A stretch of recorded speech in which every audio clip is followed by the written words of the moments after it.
புதுச்சேரியில் உறவினர் வீட்டில் 13 சவர நகைகள் 3 லட்சம் ரொக்கம் திருடு போன வழக்கில் சிறுவன் உள்ளிட்ட 4 பேரை போலீசார் கைது செய்தனர். புதுச்சேரி உருளையன்பேட்டை முருகன் கோவில் தெருவை சார்ந்தவர் சத்தியமூர்த்தி.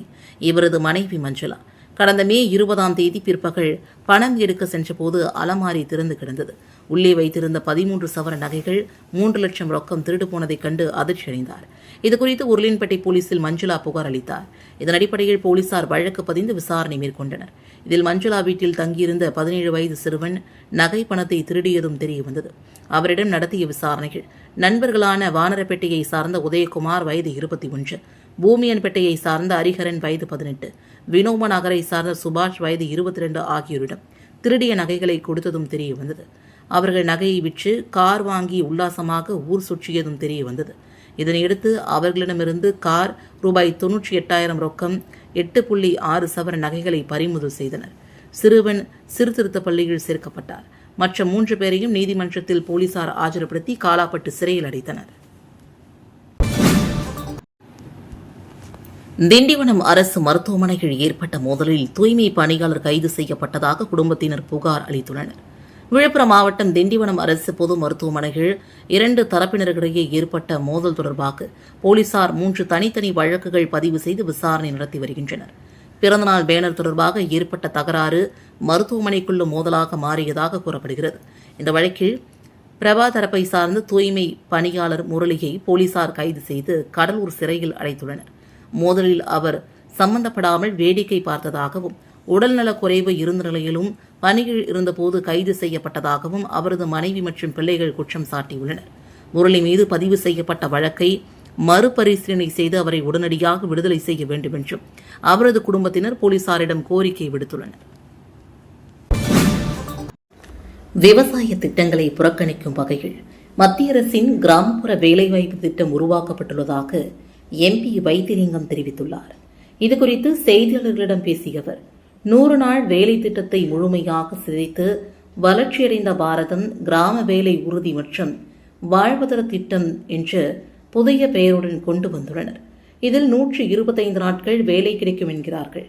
நடப்பு நிதியாண்டில் முதல் 3 மாதங்களில் வேலை எதுவும் தரப்படவில்லை. விவசாய திட்ட பணிகளை புறக்கணிக்கும் திட்டம் இது. குறைந்தபட்ச கூலி எவ்வளவு தருவார்கள் என்பது கேள்வியாக இருக்கிறது. முன்பு நிர்ணயிக்கப்பட்ட ரூபாய் 228 கூலியை தர எந்த நடவடிக்கையும் இல்லை. மத்திய பாஜக அரசும் புதுச்சேரி தேசிய ஜனநாயக கூட்டணி அரசும் ஒருங்கிணைந்து விவசாயிகளை ஏமாற்றுகின்றனர்.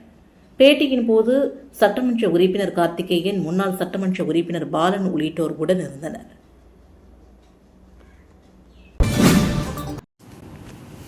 புதுச்சேரி மணக்குள விநாயகர் ஆலய கும்பாபிஷேக பூர்வாங்க பணிகள் பாலாயத்துடன் இன்று தொடங்கியது.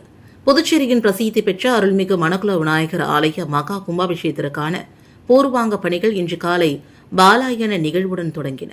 இதனையொட்டி விநாயகருக்கு சிறப்பு அபிஷேகம், ஆராதனை மற்றும் யாகசாலை பூஜைகள் நடைபெற்றன.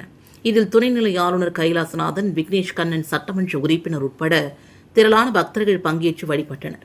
கும்பாபிஷேகத்தை முன்னிட்டு கோவில் கட்டிட பராமரிப்பு, வண்ணம் தீட்டுதல், தங்க முலாம் பூசப்பட்டு மேற்கூரை உள்ளிட்ட உள்கட்டமைப்பு மேம்பாட்டு பணிகள் தொடங்கப்பட்டுள்ளன. இந்த திருப்பணிகளை சுமார் 10 மாதங்களுக்குள் நிறைவு செய்ய கோவில் நிர்வாகமும் இந்து அறநிலைத்துறையும் திட்டமிட்டுள்ளன. திருப்பணிகள் நடைபெறும் காலத்திலும் தினசரி வழிபாடுகள், சிறப்பு பூஜைகள், அபிஷேகங்கள் மற்றும் ஆராதனைகள் வழக்கம் போல தொடர்ந்து நடைபெறும் என்றும் கோவில் நிர்வாகம் தெரிவித்துள்ளது.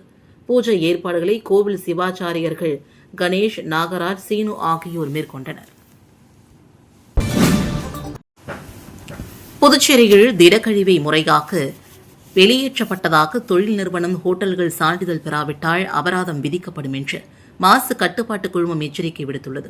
திடக்கழிவு மேலாண்மை விதிகள் 2026 படி தினமும் 100 கிலோவிற்கு மேல் திடக்கழிவு உற்பத்தி செய்யும் நிறுவனங்கள், பெரிய கட்டிட வளாகங்கள், அதிகளவு தண்ணீர் பயன்படுத்தும் நிறுவனங்கள் உள்ளிட்டவை அதிக அளவிலான திடக்கழிவு உருவாக்குவோர் பிரிவில் சேர்க்கப்பட்டுள்ளனர். நிறுவனங்கள் தங்களின் கழிவுகளை முறையாக அகற்றியதற்கான சான்றிதழை கட்டாயம் பெற வேண்டும். இதற்காக மத்திய மாசு கட்டுப்பாட்டு வாரியத்தின் இணையதளத்தில் பதிவு செய்து தேவையான விவரங்கள் மற்றும் கட்டணத்தை செலுத்தி சம்பந்தப்பட்ட நகராட்சி அல்லது கொம்யூன் பஞ்சாயத்திலிருந்து சான்றிதழ் பெற வேண்டும். விதிகளை மீறுவோருக்கு அபராதம் விதிக்கப்படும் என்று புதுச்சேரி மாசு கட்டுப்பாட்டு குழும உறுப்பினர் செயலர் ரமேஷ் தெரிவித்துள்ளார். பாண்டிச்சேரி சென்ட்ரல் ரொட்டேரியன் சங்கத்தின் நிர்வாகி அனிபாள் நேருவின் திருமண நாளை முன்னிட்டு ஓஸ்பீஸ் ஆதரவற்ற முதியோர் இல்லத்தில் அன்னதானம் வழங்கப்பட்டது. பாண்டிச்சேரி சென்ட்ரல் ரோட்டரி சங்கம் சமூக சேவைகளில் தொடர்ந்து ஈடுபட்டு வருகிறது. இதன் ஒரு பகுதியாக ப்ராஜெக்ட் அன்னபூர்ணா என்ற சிறப்பு திட்டத்தின் கீழ் முதியவர்களுக்கு உணவு வழங்கும் நிகழ்ச்சி இன்று நடைபெற்றது. இந்த நிகழ்ச்சியில் ரொட்டேரியன் அனிபாள் நேரு, அனிபாள் லத்தீசியா சாண்ட்ரா திருமண நாளை முன்னிட்டு இந்த அன்னதானத்தை தொடங்கி வைத்தனர். முன்னதாக திருமண நாளை முன்னிட்டு முதியோர் இல்லத்தில் அனிபாள் நேரு, அனிபாள் லத்தீசியா சாண்ட்ரா கேக் வெட்டி அனைவருக்கும் பரிமாறப்பட்டது. பின்பு இல்லத்தில் உள்ள கன்னிய ஸ்திரீகளால் அனிபாள் நேரு, அனிபாள் லத்தீசியா சாண்ட்ராவுக்கு பிரார்த்தனையில் ஈடுபட்டனர். பின்பு கன்னிய ஸ்திரீகள் மற்றும் முதியோர்கள் அனைவரும் தங்களது வாழ்த்துக்களை பரிமாறிக்கொண்டனர். இந்த நிகழ்ச்சியில் பாண்டிச்சேரி சென்ட்ரல் ரோட்டரி சங்கத்தின் தலைவர் ராம்குமார் மற்றும் doctor Prasanna, Bala, Rotarian Shankar, doctor Shruti, Prem Raja, Sivaraj, Thomas, Gunasekar, Leo Marcel, Ramakrishnan, Meeran, Indernath, Srinivasan, பெய்மால், பீனு, பாலன், ராஜா ஆகியோர் உடனிருந்தனர். மேலும் நிகழ்ச்சியானது ஆதரவற்ற முதியோர்களை அரவணைத்து அவர்களுக்கு சுவையான மற்றும் சத்தான உணவு வழங்கிய ரோட்டரி சங்கத்தின் இந்த நற்பணியை அப்பகுதி மக்கள் வெகுவாக பாராட்டி வருகின்றனர். புதுச்சேரி பாரதிதாசன் கல்லூரி எதிரே அமைந்துள்ள பழமையான பேருந்து நிழற்குடையை உடனடியாக புதுப்பிக்க வேண்டும் என்று முன்னாள் சட்டமன்ற உறுப்பினர் நந்தா சரவணன் பொதுப்பணித்துறை அதிகாரிகளிடம் மனு அளித்தார். இது தொடர்பாக அவர் அளித்துள்ள மனுவில் பல ஆண்டுகளாக பொதுமக்கள், பள்ளி மற்றும் கல்லூரி மாணவர்கள் உள்ளிட்ட ஆயிரக்கணக்கானோர் பயன்படுத்தி வரும் இந்த பேருந்து நிழற்குடையை தற்போது மிகவும் பழுதடைந்த நிலையில் உள்ளதாக தெரிவிக்கப்பட்டுள்ளது. மேற்கூரை சேதமடைந்துள்ளதால் மழைக்காலங்களில் பயணிகள் கடும் சிரமத்தை எதிர்கொள்வதுடன் போது இருக்கை வசதி, மின்விளக்கு மற்றும் சுத்தமான சுற்றுப்புறம் உள்ளிட்ட அடிப்படை வசதிகளும் இல்லாத நிலை இருப்பதாக குறிப்பிடப்பட்டுள்ளது. மேலும் நிழற்குடை எந்த நேரத்திலும் இடிந்து விழும் அபாய நிலையில் இருப்பதால் பொதுமக்கள் பாதுகாப்பற்ற சூழலில் பேருந்திற்காக காத்திருக்க வேண்டிய நிலை ஏற்பட்டுள்ளதாகவும், எனவே இந்த பழமையான பேருந்து நிழற்குடையை முழுமையாக புதுப்பித்து தேவையான அடிப்படை வசதிகளுடன் சீரமைத்து பொதுமக்கள் மற்றும் மாணவர்கள் பயன்பாட்டிற்கு விரைவில் கொண்டுவர நடவடிக்கை எடுக்க வேண்டும் என்றும் நந்தா சரவணன் வலியுறுத்தியுள்ளார். ஓசூர் தொகுதியில் 55 பயனாளிகளுக்கு வீடு கட்டும் முதல் தவணை நிதிக்கான ஆணைகளை சட்டமன்ற உறுப்பினர் கார்த்திகேயன் வழங்கினார்.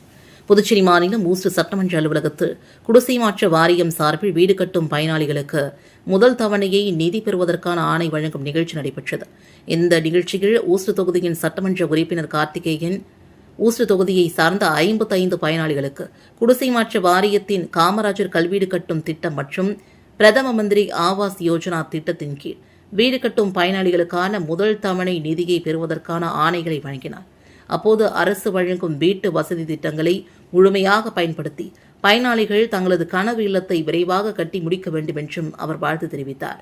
இந்நிகழ்ச்சியில் குடிசை மாற்ற வாரியம் இளைநிலை பொறியாளர் பாஸ்கர், தெற்கு வட்டார காங்கிரஸ் தலைவர் KSK சங்கர், பாபுரெட்டியார், வடக்கு வட்டார காங்கிரஸ் தலைவர் ராமு, ஊசூர் தொகுதியின் காங்கிரஸ் கட்சி நிர்வாகிகள், பொதுமக்கள் மற்றும் பயனாளிகள் திரளாக கலந்து கொண்டனர். பிரதம மந்திரி வீடு கட்டும் திட்டத்தின் கீழ் ரூபாய் 42 லட்சம் மதிப்பிலான நிதி ஒதுக்கீட்டு ஆணைகளை சட்டமன்ற உறுப்பினர் மீனாட்சி சுந்தரம் பயனாளிகளுக்கு வழங்கினார். பிரதம மந்திரி வீடு கட்டும் திட்டத்தின் கீழ் காரைக்கால் மாவட்டத்தில் பயன்பெறும் பயனாளிகளுக்கு நிதி ஒதுக்கீட்டு ஆணைகள் வழங்கும் நிகழ்ச்சி நிரவி திருப்பட்டினம் சட்டமன்ற உறுப்பினர் மீனாட்சி சுந்தரம் அலுவலகத்தில் நடைபெற்றது. இந்த நிகழ்ச்சியில் முதற்கட்ட தவணை நிதி பெறும் 26 பயனாளிகள் மற்றும் 2ஆம், 3ஆம் கட்ட தவணை நிதி பெறும் 18 பயனாளிகள் என மொத்தம் 46 பேருக்கு சுமார் 42 லட்சம் மதிப்பிலான நிதி ஒதுக்கீட்டு ஆணைகளை நிரவி திருப்பட்டினம் சட்டமன்ற உறுப்பினர் மீனாட்சி சுந்தரம் வழங்கினார். இந்த நிகழ்ச்சியில் குடிசை மாற்று வாரிய இளைநிலை பொறியாளர் R. கோபிநாதன், திருப்பட்டினம் கள ஆய்வாளர் வரதராஜ், பாஜக தொகுதியின் தலைவர் மணிமாறன், அரசு அதிகாரிகள், பாஜக நிர்வாகிகள் மற்றும் திட்ட பயனாளிகள் கலந்து கொண்டனர்.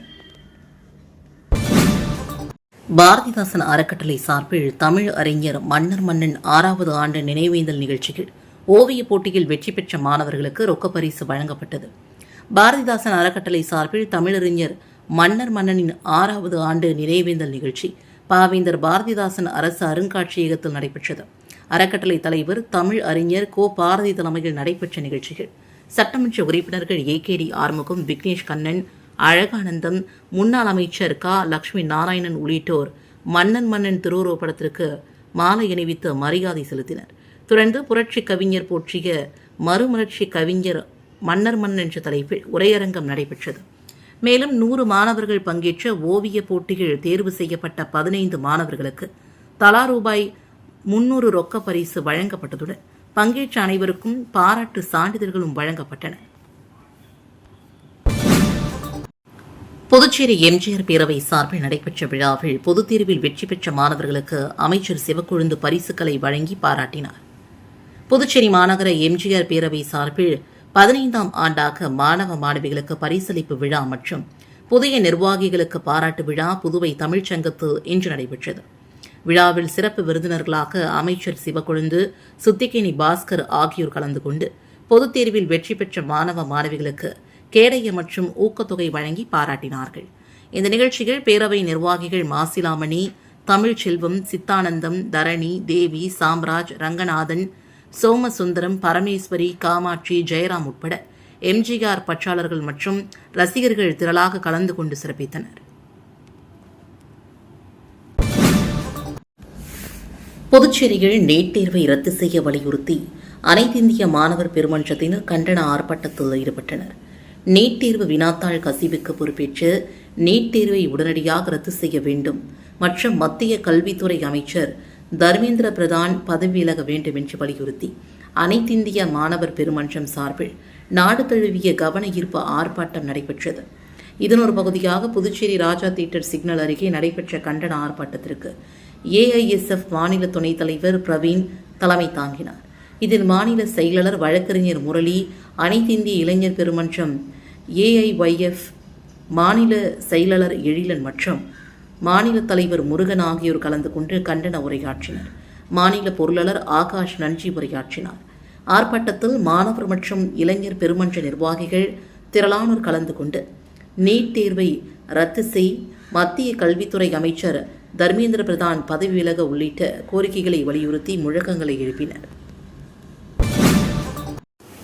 நெல்லிக்குப்பம் கடலூர் பகுதியில் விபத்துகளை தடுக்கும் நடவடிக்கையாக காவல் ஆய்வாளர் வேலுமணி ஏற்பாட்டில் பேரிகார்டுகள் அமைக்கப்பட்டிருக்கின்றன. நெல்லிக்குப்பம் கடலூர் சாலையில் அடிக்கடி ஏற்பட்டு வந்த சாலை விபத்துக்களை குறைக்கும் நோக்கில் நெல்லிக்குப்பம் காவல் ஆய்வாளர் வேலுமணி அவர்களின் ஏற்பாட்டில் முக்கிய இடங்களில் பேரிகார்டுகள் அமைக்கப்பட்டுள்ளன. இந்த நடவடிக்கை மூலமாக வாகன ஓட்டிகள் வேகத்தை கட்டுப்படுத்தி பாதுகாப்பாக பயணிக்க வழிவகை செய்யப்பட்டுள்ளதாக காவல்துறை தெரிவித்துள்ளது. குறிப்பாக விபத்துக்கள் அதிகம் நிகழும் பகுதிகளை கண்டறிந்து அங்கு பேரிகார்டுகள் நிறுவப்பட்டதால் சாலை பாதுகாப்பு மேம்படுவதோடு விபத்துக்களின் எண்ணிக்கையும் கணிசமாக குறையும் என்றும் எதிர்பார்க்கப்படுகிறது. பொதுமக்கள் மற்றும் வாகன ஓட்டிகள் இந்த பாதுகாப்பு ஏற்பாட்டை வரவேற்றதுடன் போக்குவரத்து விதிகளை கடைபிடித்து பாதுகாப்பான பயணத்தை மேற்கொள்ள வேண்டும் என்று காவல்துறை அறிவுறுத்தியுள்ளது. புதுச்சேரி மாநில பழங்குடி மக்கள் கூட்டமைப்பின் மாநில செயற்குழு கூட்டத்தில் இலவச மனைப்பட்டா வழங்க வேண்டும் உட்பட பல்வேறு தீர்மானங்கள் நிறைவேற்றப்பட்டன. புதுச்சேரி மாநில பழங்குடி மக்கள் கூட்டமைப்பின் மாநில செயற்குழு கூட்டம் புதுவை தமிழ்ச்சங்கத்தில் நடைபெற்றது. கூட்டத்திற்கு மாநில தலைவர் ராம்குமார் தலைமை தாங்கினார். கூட்டத்தில் மாநிலத்தில் வாழும் காட்டு நாயக்கன், மலைக்குறவன், குருமான்ஸ், எருகுல்லா இனங்களை மத்திய அரசு அட்டவணை பழங்குடி பட்டியலில் சேர்க்க வேண்டும். இது தொடர்பாக கூட்டமைப்பின் சார்பில் டில்லி சென்று மத்திய அமைச்சர்களை சந்தித்து மனு கொடுக்க முடிவு செய்ய வேண்டும். கூட்டத்தில் பழங்குடியினருக்கு இலவச வீட்டு மனைப்பட்டா வழங்க வேண்டும். பழங்குடிகள் வசிக்கும் கிராமப்புறங்களில் அடிப்படை வசதிகளை செய்து தர வேண்டும். இருளர் பழங்குடியினர் கோவில் கட்ட புதுச்சேரி அரசு நடவடிக்கை எடுக்க வேண்டும் என்ற தீர்மானங்கள் நிறைவேற்றப்பட்டன. செயலாளர் புருஷோத்தம்மன் நன்றி உரையாற்றினார். புதுச்சேரி ஆதி திராவிட மாணவ மாணவிகள் விடுதிகளில் சேர்க்கைக்கான விண்ணப்பங்கள் வரவேற்கப்படுகின்றன. இதுகுறித்து ஆதி திராவிடர் நலன் மற்றும் பழங்குடியினர் நலத்துறை இயக்குநர் அர்ஜுன் ராமகிருஷ்ணன் வெளியிட்டுள்ள செய்திக்குறிப்பில் 2006-2007 கல்வியாண்டில் புதுச்சேரி ஆதி திராவிட மாணவ மாணவிகள் விடுதிகளில் சேர்த்துக் கொள்ளப்பட உள்ளனர். மேலும் இம்மாணவர்களுக்கு விடுதிகளில் சேர வருமான உச்சவரம்பு இல்லை. புதுச்சேரி பகுதிகளில் 11 இடங்களிலும், காரைக்கால் பகுதிகள் 1 இடங்களிலும் இந்த விடுதிகள் செயல்படுகின்றன. புதுச்சேரி காரைக்கால் பகுதிகளில் செயல்படும் இந்த விடுதிகளில் 4ஆம் வகுப்பு முதல் முதுநிலை பட்டப்படிப்பு வரை மாணவ மாணவிகள் சேர்த்துக் கொள்ளப்படுகின்றனர். அரசு, தனியார் பள்ளி, கல்லூரிகள் மற்றும் பல்கலைக்கழகங்களில் படிக்கும் மாணவ மாணவிகள் விண்ணப்பிக்கலாம் என்று அதில் குறிப்பிட்டுள்ளார்.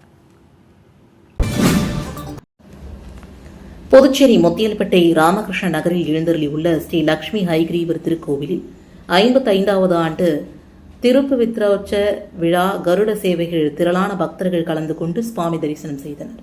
புதுச்சேரி முத்தியல்பேட்டை ராமகிருஷ்ண நகரில் எழுந்தருளியுள்ள ஸ்ரீ லட்சுமி ஹயக்ரீவர் திருக்கோவிலில் 55வது ஆண்டு திருப்பவித்ரோற்சவ விழா விமர்சையாக நடைபெற்று வருகிறது. இதன் ஒரு பகுதியாக இன்று லட்சுமி ஹயக்ரீவர் கருட சேவையில் எழுந்தருளி பக்தர்களுக்கு அருள் பாலித்தார். தொடர்ந்து அவபிருதம், பூர்ணாஹதி, சாத்துமுறை, பவித்ரோற்சவம், பூர்த்தி ஆகியவை நடத்தப்பட்டு பல்வேறு சிறப்பு அபிஷேகம் மற்றும் பூஜைகள் நடத்தப்பட்டன. தொடர்ந்து ஸ்ரீ லட்சுமி ஹயக்ரீவருக்கு மகா தீபாரதனை காண்பிக்கப்பட்டது. இதில் திரளான பக்தர்கள் கலந்து கொண்டு சுவாமி தரிசனம் செய்தனர். விரைனூர் தென்கலை வரதராஜ பெருமாள் கோவிலில் பிரம்மோற்சவ விடையாட்சி உற்சவத்துடன் நிறைவு பெற்றது.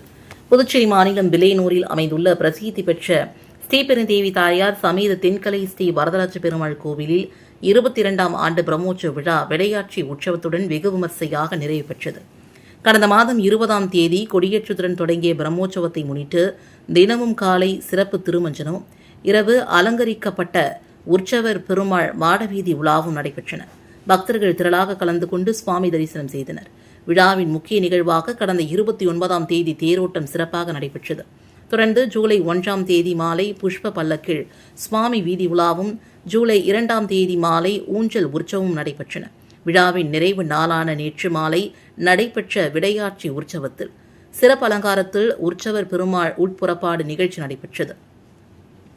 இதனுடன் 22ஆம் ஆண்டு பிரம்மோற்சவ விழா நிறைவு பெற்றது. பின்னர் விழாவில் பங்கேற்ற பக்தர்கள் அனைவருக்கும் பிரசாதமும் வழங்கப்பட்டது. இந்த நிகழ்ச்சியில் உபயதாரர்கள் செல்வராஜ், சாந்தா தேவி, ராமன், லக்ஷ்மணன், பல் மருத்துவர் ஜெயபிரகாஷ் உள்ளிட்ட திரளான பக்தர்கள் கலந்து கொண்டு சுவாமி தரிசனம் செய்தனர். இந்த விழாவிற்கான அனைத்து ஏற்பாடுகளையும் கோவில் நிர்வாக அதிகாரி சதானந்தராமன் தலைமையில் உற்சவதாரர்கள் மற்றும் பக்தர்கள் சிறப்பாக செய்திருந்தனர்.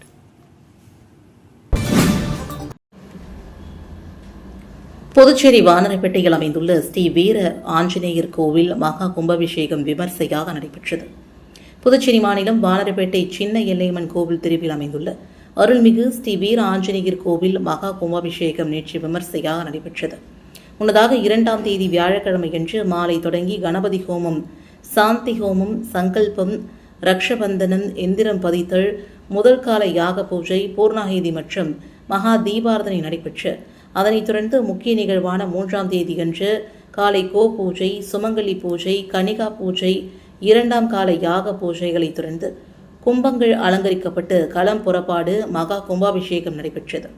அதனைத் தொடர்ந்து சிறப்பு அபிஷேகம் அலங்காரம் செய்யப்பட்டு ஸ்ரீ வீர ஆஞ்சநேயருக்கு மகா தீபாரதனையும் தொடர்ந்து அருள் பிரசாதமும் அன்னதானமும் நடைபெற்றது. இந்த விழாவிற்கான ஏற்பாடுகளை கோவில் விழாக்குழு மற்றும் ஊர் பொதுமக்கள், பக்தர்கள் கலந்து கொண்டு சுவாமி தரிசனம் செய்திருந்தனர்.